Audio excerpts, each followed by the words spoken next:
بسم اللہ الرحمن الرحیم۔ السلام علیکم دوستو، دنیا بھر کی خبروں میں آج آپ سنیں گے، لیکن اس سے پہلے اگر ہو سکے تو لائک اور سبسکرائب کا بٹن ضرور دبا لیں۔ شکریہ۔ یورپی یونین نے کہا ہے کہ اسرائیل فلسطین تنازع تہذیبوں اور مذاہب کی جنگ میں تبدیل ہو رہا ہے۔ اسرائیل فلسطین جنگ کو روکنے کے لیے جو کرنا پڑے سب کو مل کر کرنا چاہیے، محاذ کی صورتحال ہر گزرتے دن کے ساتھ خراب ہو رہی ہے۔ یورپی یونین کا کہنا ہے کہ لیکن اس کے باوجود مغربی ممالک سمیت ہر کوئی اس طرف سے نظریں چرا رہا ہے۔ حالیہ سالوں میں اسرائیل اور عرب ممالک کے درمیان سمجھوتوں کے بارے میں خیال تھا کہ یہ علاقے میں امن کا باعث بنیں گے، لیکن ایسا نہیں ہوا۔ اسرائیل فلسطین تنازع اب محض اسرائیل عرب جنگ نہیں، بلکہ اب یہ جنگ تہذیبوں اور مذاہب کی جنگ میں تبدیل ہو رہی ہے۔ یورپی یونین کا مزید کہنا ہے کہ کئی عشروں تک بین الاقوامی برادری مسئلہ فلسطین کے دو ریاستی حل پر زور دیتی ہے، لیکن اس کے حل کے لیے کوئی قابل بھروسہ روڈ میپ نہیں دیا۔ اس کا نتیجہ یہ ہوا کہ دونوں طرف اس حل سے انکار کرنے والی قوتیں طاقتور ہو گئیں۔ اسرائیل کی طرف سے مغربی کنارے میں یہودی بستیوں کی تعمیر اور فلسطینی باشندوں کے خلاف تشدد بلا روک ٹوک جاری رہا، اور 7 اکتوبر کے بعد یہ ظالمانہ ہو گیا۔ اسرائیل فلسطین انتظامیہ، عرب ممالک، یورپی یونین، ترکیہ، امریکہ اور ماضی میں اس معاملے میں اہم کردار ادا کرنے والے ملک ناروے کو شمولیت سے ایک سیاسی مرحلہ شروع کروایا جانا چاہیے۔ یہ مسئلہ فلسطین کے دو ریاستی حل کے لیے آخری موقع ہے۔ اگر اب ہم کامیاب نہ ہوئے تو یہ تشدد اور نفرت پر مبنی جنگ کئی نسلوں تک جاری رہے گی۔ امریکہ نے اسرائیل کی جانب سے غزہ پٹی پر نئے طویل مدتی قبضے کی مخالفت کر دی ہے۔ امریکہ کا کہنا ہے کہ امریکہ غزہ سے فلسطینیوں کی جبری نقل مکانی کی حمایت نہیں کر سکتا۔ ہمارا نقطہ نظریہ یہ ہے کہ فلسطینیوں کو ان فیصلوں میں سب سے آگے ہونا چاہیے۔ غزہ فلسطینی سرزمین ہے اور یہ فلسطینی سرزمین رہے گی۔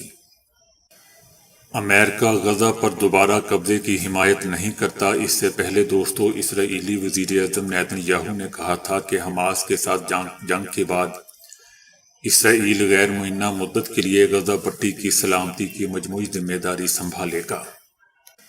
نیتن یاہو نے کہا تھا کہ حماس سے یرغمالیوں کی رہائی تک غزہ میں جنگ بندی نہیں ہوگی۔ اسرائیلی فوج کے غزہ میں ظلم و ستم نے اسرائیلی اخبار کی نامور صحافی کو بھی رلا دیا۔ اپنے ایک ٹی وی انٹرویو کے دوران غزہ میں جاری فلسطینیوں کی نسل کشی پر نامور اسرائیلی صحافی اور مصنفہ امیرہ ہیس رو پڑی۔ انہوں نے کہا کہ فلسطینیوں کی نسل کشی ہو رہی ہے، میں پوچھتی ہوں کہ دنیا خاموش کیوں ہے؟ دوستو، یاد رہے کہ غزہ میں اسرائیلی فوج کی وحشیانہ بمباری جاری ہے۔ اسرائیلی فوج نے غزہ کو معصوم بچوں کا قبرستان بنا دیا ہے۔ غزہ میں ہر روز 134 بچے اسرائیلی بمباری کا نشانہ بن رہے ہیں۔ 32 روز میں 4237 بچے شہید ہو چکے ہیں۔ اسرائیلی بمباری نے غزہ کو کھنڈر بنا دیا ہے۔ اب تک شہید ہونے والوں کی تعداد 10,300 سے تجاوز کر گئی ہے۔ اسرائیلی فوج نے نصر میڈیکل کمپلیکس پر حملہ کیا، جبکہ القدس اور کمال عدوان ہاسپٹل کے نزدیک فضائی حملے کیے۔ الشاطی کیمپ میں 2 گھروں پر بم گرائے۔ بچوں کے ایک ہاسپٹل کو بھی خالی کرنے کی دھمکی دے دی۔ ہاسپٹل میں 70 بچے زیر علاج ہیں۔ 1000 بے گھر فلسطینی پناہ لیے ہوئے ہیں۔ اقوام متحدہ کے 97 شیلٹر ہومز میں غزہ کے 3 لاکھ سے زیادہ بے گھر شہری موجود ہیں۔ 600 افراد ایک بیت الخلاء استعمال کرنے پر مجبور ہیں۔ صفائی ستھرائی کی بدترین صورتحال سے بیماریاں پھیلنے لگی ہیں۔ متحدہ عرب امارات کا غزہ میں 150 بستروں پر مشتمل فیلڈ ہاسپٹل قائم کرنے کا اعلان ہوا ہے۔ ترکیہ کی پارلیمنٹ نے اپنے مینیو سے مغربی کمپنیوں کی تمام اشیاء نکال دی ہیں۔ ترکیہ کی پارلیمنٹ نے اسرائیلی مصنوعات کے بائیکاٹ کا اعلان کر دیا ہے۔ ترک پارلیمنٹ میں موجود ریسٹورنٹ سے بھی تمام اسرائیلی مصنوعات کو نکال دیا گیا۔ ترکیہ کی پارلیمنٹ کی جانب سے فیصلہ عوامی رائے کے بعد کیا گیا۔ سوشل میڈیا پر ترک عوام نے اسرائیلی مصنوعات کے بائیکاٹ کی مہم چلائی تھی۔ ترکیہ اسرائیل سے غزہ میں مظالم کے خلاف احتجاجاً اپنے تعلقات ختم کر چکا ہے۔ دوستو، یاد رہے کہ ترکیہ کے صدر رجب طیب اردوان اپنا بیان دے چکے ہیں کہ نیتن یاہو قابل اعتبار شخص نہیں ہے۔ بھارتی شہر بنگال میں فلسطین کی حمایت اور اسرائیل کے خلاف زبردست احتجاجی مظاہرہ ہوا ہے۔ بنگال کے اس اجتماع میں دوستو تقریباً 25,000 افراد نے شرکت کی اور مختلف تنظیموں نے قائدین غاصب اسرائیل کے خلاف تقاریر بھی کی۔ مقررین نے کہا کہ اس اجتماع میں جو ہم اہم پیغام دنیا کے تمام لوگوں کو دے رہے ہیں وہ یہ ہیں کہ اگر ہم کچھ نہیں کر سکتے تو حد اقل اسرائیلی کمپنیوں یا اسرائیل کی حمایت کرنے والی کمپنیوں کی مصنوعات کا بائیکاٹ کیا جائے۔ اسرائیل کی تباہی میں زیادہ وقت باقی نہیں ہے، ظالم کا خاتمہ بہت قریب ہے۔ ہم ہندوستان میں 1947 کے بعد سے ہمارے ہندوستان کے کسی وزیر اعظم نے اسرائیل کا موقف نہیں لیا بلکہ فلسطین کی حمایت کی تھی۔ اگرچہ دوستو فلسطینی شہداء کی تعداد 10,000 اور زخمیوں کی تعداد 24,000 سے زیادہ تجاوز کر چکی ہے اور ان میں ایک ناقابل ذکر حصہ بچوں اور خواتین کا ہے، لیکن اسرائیل کا بنیادی اور غیر مشروط حامی ہونے کے ناطے امریکہ عجیب و غریب دعوے میں نسل کشی کے ان واقعات کی تردید کر رہا ہے۔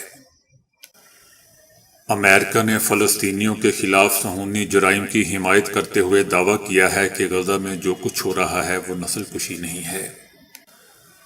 دوستو، امریکہ سے پوچھا جائے کہ صہیونی حکومت کے اور کون سے جرائم ہیں جنہیں نسل کشی کہا جائے، صہیونی غاصبوں نے اپنے دفاع کے بہانے غزہ پٹی کے عوام کو مارنا شروع کر دیا ہے اور اس سلسلے میں اسے بائیڈن انتظامیہ اور امریکی کانگریس کی مکمل حمایت حاصل ہے۔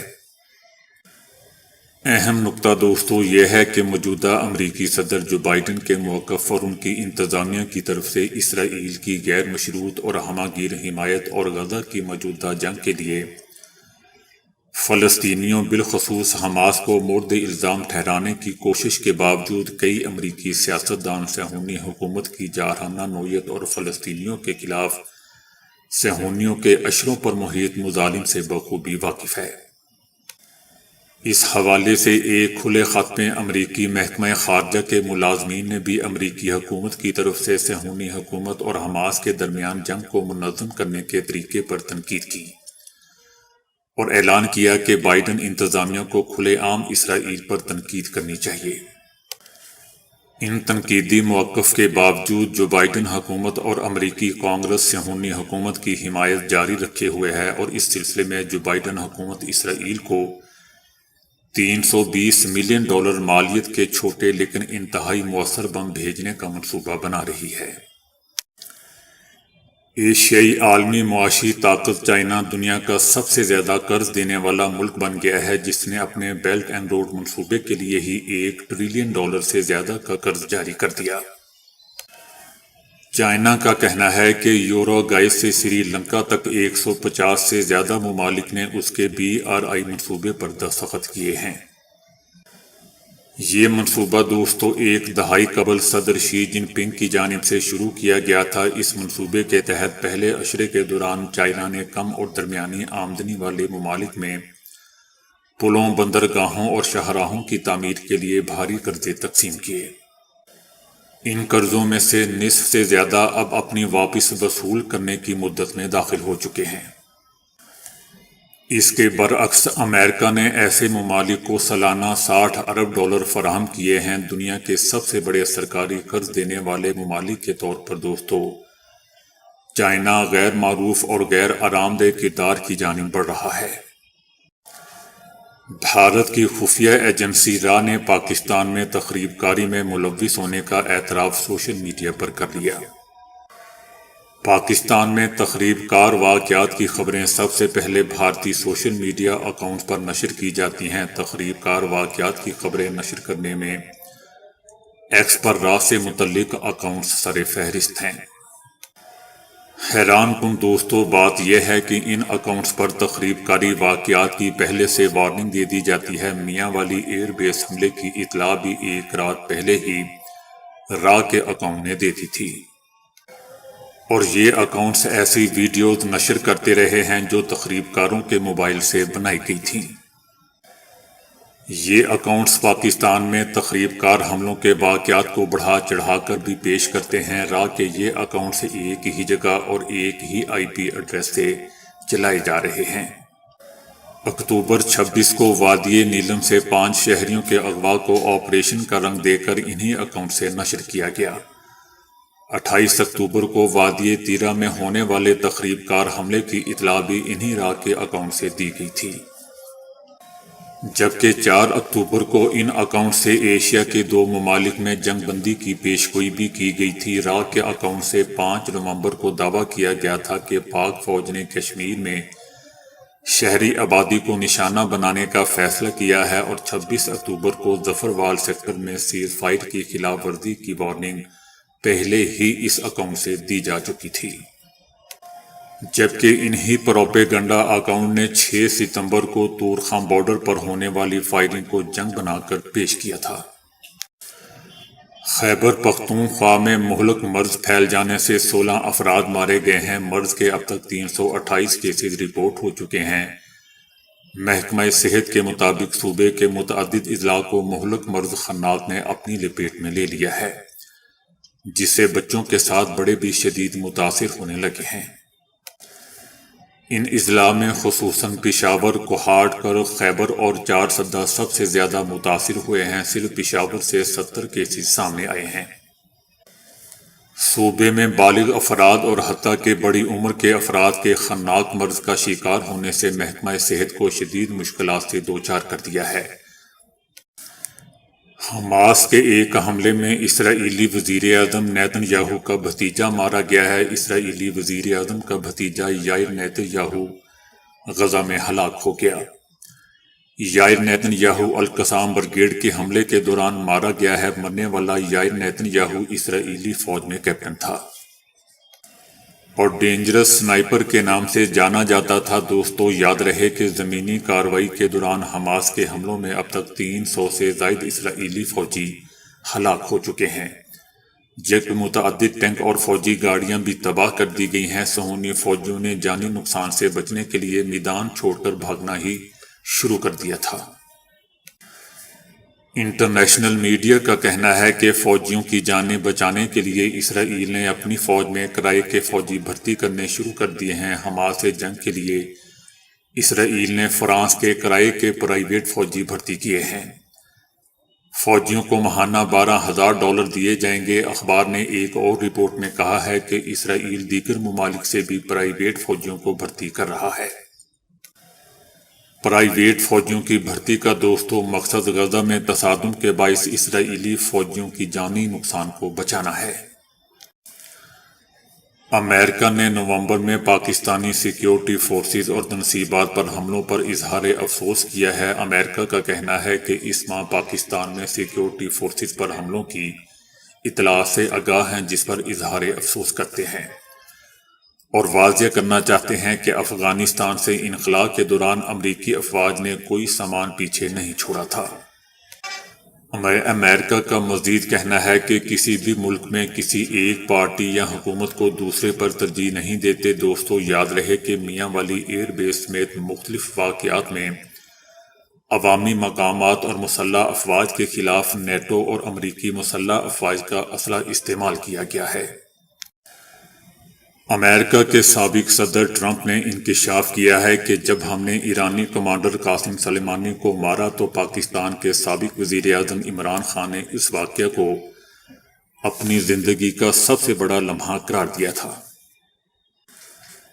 سابق صدر ٹرمپ کا کہنا تھا کہ عمران خان جو کرکٹ کے بہترین کھلاڑی تھے اور پاکستان کے سربراہ بنے تھے، انہوں نے کہا کہ یہ میری زندگی کا سب سے بڑا لمحہ تھا جب میں نے سنا کہ امریکہ نے قاسم کو مار دیا ہے۔ ٹرمپ نے ریلی کے خطاب میں یہ بھی کہا کہ عمران خان کا کہنا تھا کہ قاسم سلیمانی کو مارنے کی خبر سننے کے بعد میں اپنے دفتر سے گھر چلا گیا تھا، جہاں میں 1 ہفتے تک تنہائی میں رہا۔ یہ میرے ساتھ پیش آنے والا سب سے بڑا واقعہ تھا۔ سابق امریکی صدر کا عمران خان سے متعلق کہنا تھا کہ وہ کرکٹ کا سب سے بڑا کھلاڑی تھا، وہ ایک خوبصورت آدمی جو پاکستان کا سربراہ بنا۔ پیپلز پارٹی کے آصف علی زرداری کا کہنا ہے کہ تحریک انصاف کو اقتدار کے لیے نہیں ہٹایا تھا، اس لیے ہٹایا تھا کہ ان سے حکومت چل نہیں رہی تھی۔ انہوں نے کہا کہ میں نے دیکھا کہ پی ٹی آئی سے حکومت نہیں چل رہی، پی ٹی آئی کی حکومت نے اپنے دور میں کوئی کام نہیں کیا، ہم نے پی ٹی آئی کو اپنے اقتدار کے لیے نہیں ہٹایا۔ سوشل میڈیا پر 100 سالہ خاتون کی ایک ویڈیو کافی تیزی سے وائرل ہو رہی ہے، جس میں وہ اپنی طویل عمر اور خوشحال زندگی کا راز بتا رہی ہیں۔ کمالہ نامی خاتون کی ویڈیو، جس میں خوش مزاج معمر خاتون کو چلتے پھرتے اور ہنستے مسکراتے دیکھا جا سکتا ہے۔ ویڈیو میں ٹیکسٹ کی صورت میں بتایا گیا کہ کمالہ نے اپنی زندگی کی 100 بہاروں میں دوسری عالمی لڑائی، ہندوستان کی آزادی اور عالمی وبا کورونا سمیت کئی دکھ درد جھیلے۔ خاتون نے بتایا کہ مجھ جیسی اچھی اور کامیاب زندگی گزارنے کا راز یہ ہے کہ میں نے ہر چیز کو کھلے دماغ کے ساتھ قبول کیا۔ کمالہ نے ویڈیو میں بتایا کہ پیزا کھائیں، کچھ کیلوریز اچھی ہوتی ہیں، ہر روز 30 منٹ چہل قدمی کریں، لوگ کیا کہیں گے اس کی پرواہ بالکل چھوڑ دیں۔ زندگی کو زیادہ سنجیدہ نہ لیں، آپ یقیناً 100 سال جئیں گے۔ خاتون کی یہ ویڈیو سوشل میڈیا صارفین میں انتہائی مقبول ہو رہی ہے اور صارفین انہیں زندہ دل خاتون کہہ کر مخاطب کر رہے ہیں۔ دنیا میں مکڑیوں کی اکثر اقسام ایک طرح کے ہی جالے بناتی ہے، لیکن اب ایک مکڑی میں خاص کیفیت دریافت ہوئی ہے جس میں وہ مختلف جگہوں پر مختلف انداز کے جالے بنتی ہیں۔ یہ مختلف جگہوں پر مختلف انداز میں اپنا گھر بناتی ہیں۔ زمین پر رہتے ہوئے یہ ایک سیدھے رسے کی طرح کا جال بناتی ہیں جس کے کناروں کو قریبی پتوں اور شاخوں سے باندھ دیتی ہے۔ تالاب اور پانی میں یہ زمینی جالے کی طرح کا جالا بناتی ہیں، لیکن اس کے عمودی دھاگوں کو پانی کی سطح پر لا کر چھوڑ دیتی ہیں۔ اس نے وقت کے ساتھ ساتھ اپنے گھر بنانے کے گر بھی سیکھ لیے ہیں اور پانی، خشکی اور ہوا میں جالا بنانے کے نئے انداز اور طریقے ڈھونڈ نکالے ہیں۔ تو دوستو، ابھی کے لیے اتنا ہی۔ ویڈیو کو لائک اور شیئر کرنے کا بہت بہت شکریہ۔